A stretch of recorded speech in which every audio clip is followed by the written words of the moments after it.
video kali ini, saya akan bagikan tips dan trik membuat silky puding di rumah tanpa puding instan. Yuk langsung aja kita mulai.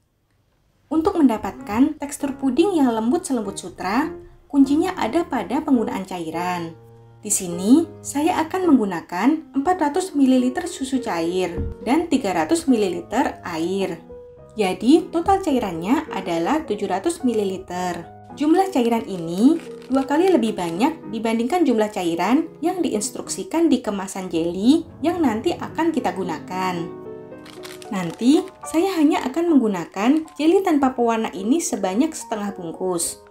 Kunci kedua ada pada penambahan larutan tepung maizena pada adonan puding.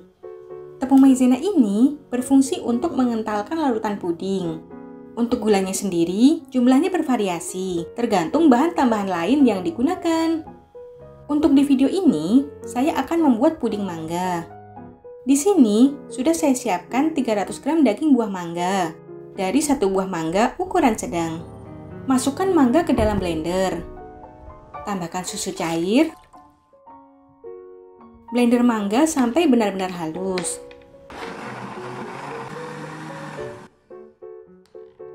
Kemudian, tuang ke dalam panci. Tambahkan air. Sisakan sedikit airnya untuk melarutkan tepung maizena. Tambahkan setengah bungkus bubuk jelly atau sekitar 8 gram. Tambahkan gula pasir. Saya akan menambahkan 50 gram gula pasir terlebih dulu. Aduk sampai tercampur rata. Hidupkan kompor dengan api sedang. Taruh panci.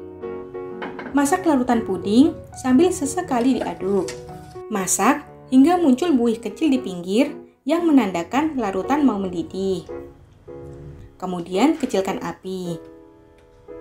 Nah, di tahap ini, kalian bisa koreksi rasanya. Jika dirasa kurang manis, kalian dapat menambahkan sekitar 10-20 gram gula pasir. Karena di sini saya pakai mangga yang cenderung sudah manis, saya tidak akan menambahkan gula lagi. Selanjutnya, larutkan 8 gram tepung maizena dengan sisa air yang tadi belum digunakan. Aduk rata, lalu masukkan ke dalam larutan puding. Aduk puding sampai tercampur rata dengan larutan maizena. Besarkan kembali api ke api sedang. Aduk larutan puding sampai mendidih. Jika sudah mendidih, matikan kompor.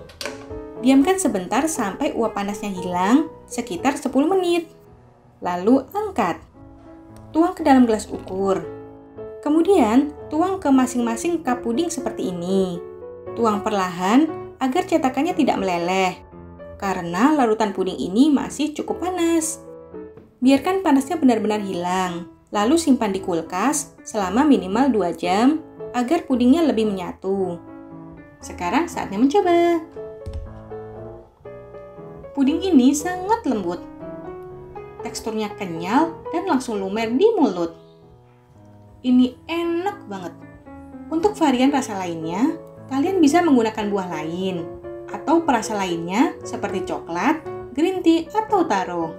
Terima kasih telah menonton video ini. Sampai bertemu di video selanjutnya. Selamat memasak!